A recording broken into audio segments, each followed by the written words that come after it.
आहे दूध भेसळ प्रकरणाच्या पार्श्वभूमीवर आज आंबेगाव मंचर परिसरातील नागरिक, शेतकरी, दूध उत्पादक आणि प्रसारमाध्यमांशी थेट संवाद साधला. या विषयाबाबत माझी भूमिका स्पष्ट करत शासनाने केलेली कारवाई, सध्याची परिस्थिती तसेच पुढील कार्यवाहीबाबत सविस्तर माहिती दिली. लोकांच्या आरोग्याशी तडजोड करणाऱ्या कोणत्याही प्रकाराला समर्थन असू शकत नाही, ही माझी पहिल्या दिवसापासून स्पष्ट भूमिका आहे. या प्रकरणाची सखोल चौकशी होऊन जे कोणी दोषी आढळतील त्यांच्यावर कायद्यानुसार कठोर कारवाई व्हावी, हीच माझी ठाम मागणी आहे. त्याचबरोबर प्रामाणिक दूध उत्पादक शेतकरी आणि दुग्ध व्यवसायावर या घटनेचा अन्यायकारक परिणाम होणार नाही, याचीही काळजी घेणे तितकेच आवश्यक आहे. जनतेच्या मनातील प्रश्नांना उत्तरं देणे, वस्तुस्थिती स्पष्टपणे मांडणे आणि नागरिकांचा विश्वास कायम राखणे, ही लोकप्रतिनिधी म्हणून माझी जबाबदारी आहे.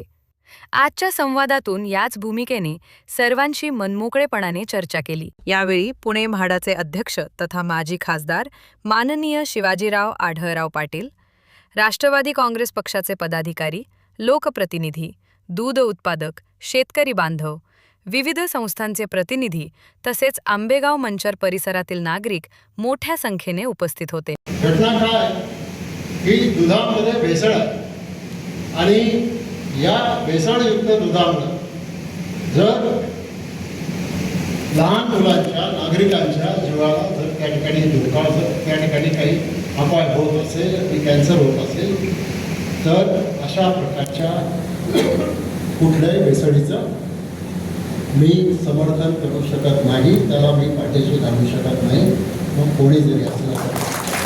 पण ही घटना काही फक्त आंबेगावमध्येच घडली असं नाही. या अशा प्रकारचे छापे अख्ख्या पुणे जिल्ह्यात झाले, महाराष्ट्रामध्ये झाले. आणि समजा एखादा अधिकारी चांगलं काम करत असेल तर त्याला जाहीरपणानं मी त्याच दिवशी सांगितलं की माझा जवळचा कार्यकर्ता जरी असला तरी त्याला मी पाठीशी घालू शकत नाही. आणि जोपर्यंत मी बोलत नाही तोपर्यंत तुमच्या सगळ्यांच्या मनामध्ये, कार्यकर्त्यांच्या मनामध्ये एक संशय कन्वर्ट चालू होता, हे खरंच असेल का?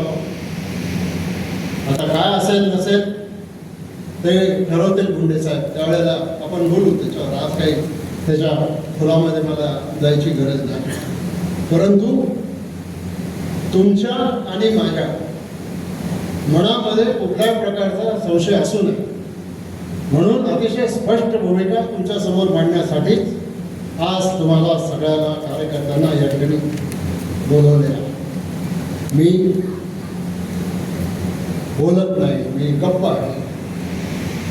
मग काहीतरी याच्यामध्ये भानगड आहे असा आता कांगावा काही लोकांनी करायला आणि आपल्या तालुक्याला बदनाम करायला सुरू केलेला आहे.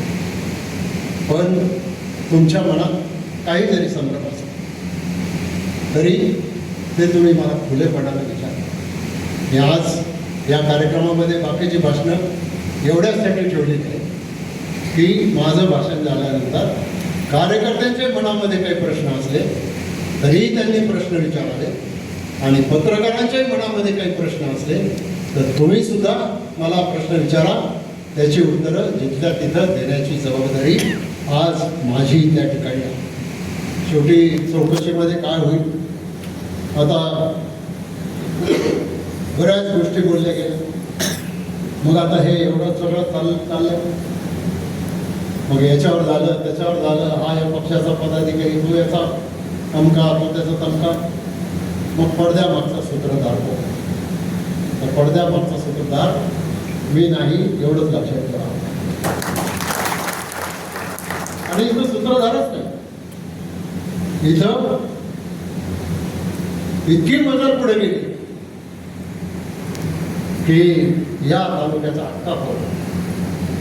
अरे उदाहरण सांगायला गेलो तर या तालुक्याला कळेल खरा का या तालुक्यात कुठे आहे.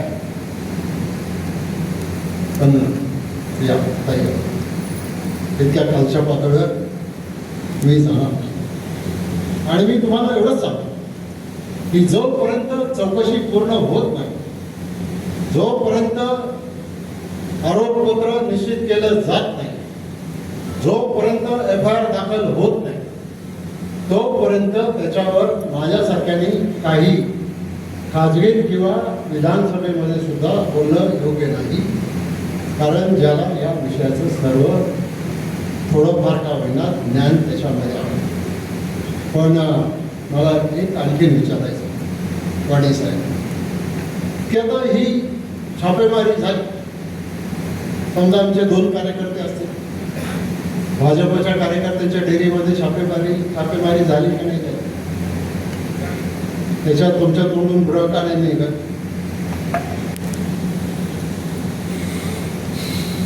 तर काकांच्या बद्दल बरंच बोललं आहे. ठीक आहे, काकांनी सांगितलं माझा पुतण्या, तो पुतण्याने काय केलं मला माहिती नाही.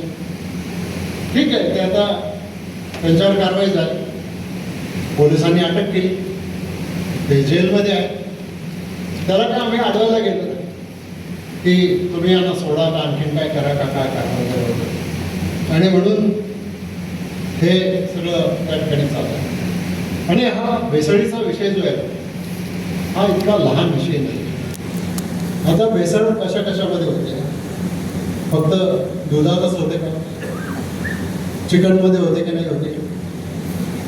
जे वारकरी नाही ते उत्तर द्या, हो नाही तर नाही, काहीतरी सांगा.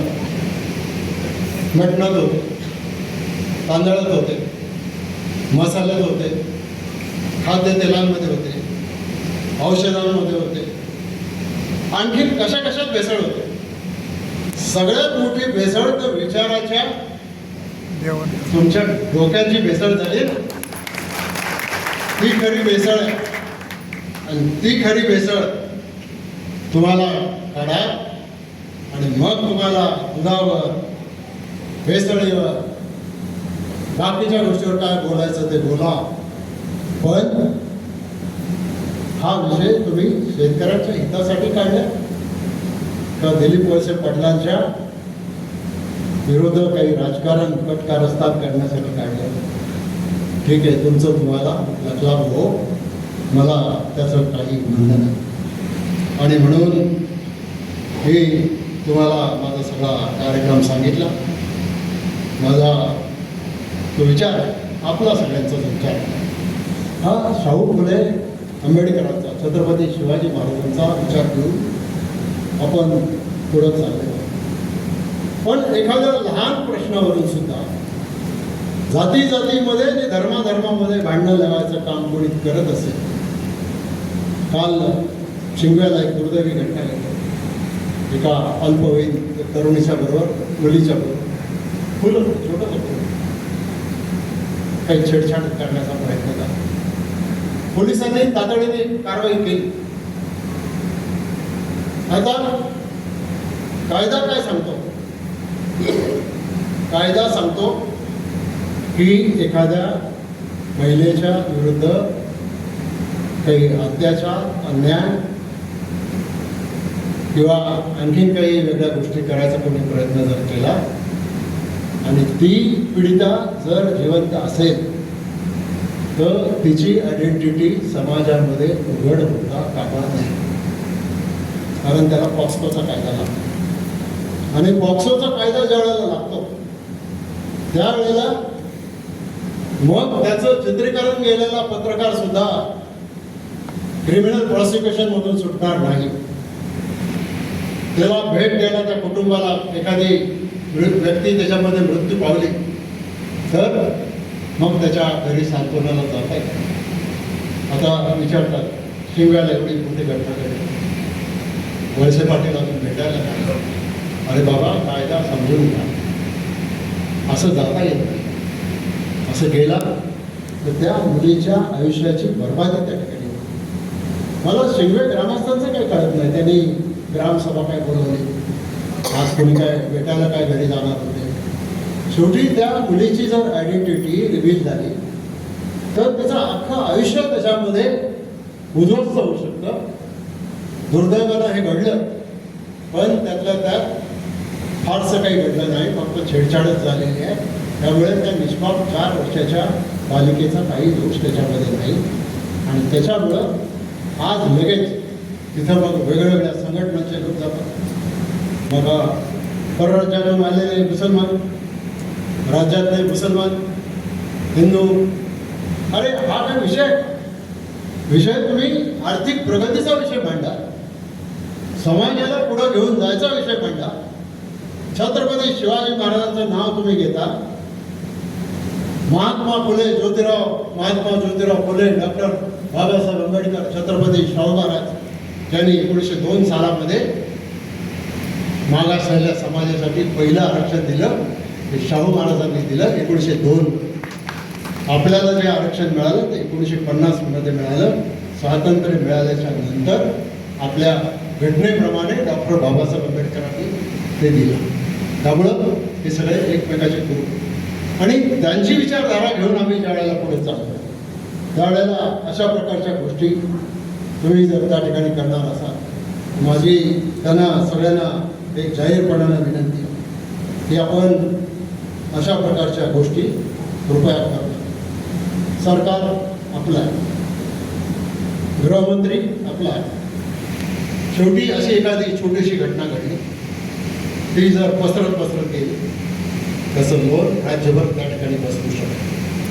मी गृहमंत्री म्हणून काम केलेलं मला माहिती आहे सरकार कसं चालतं, घटना कशा घडतात, विजवायच्या कशा असतात, पेटवायच्या कशा असतात. आणि म्हणून अशा प्रकारे कुठल्याही लहान मोठ्या प्रसंगाच्या माध्यमातून आपण जर हे करायला लागलो तर ते निदान सत्तेमधल्या सामील असलेल्या लोकांनी तरी त्या भानगडीत पडू नये अशी माझी तुम्हाला विनंती.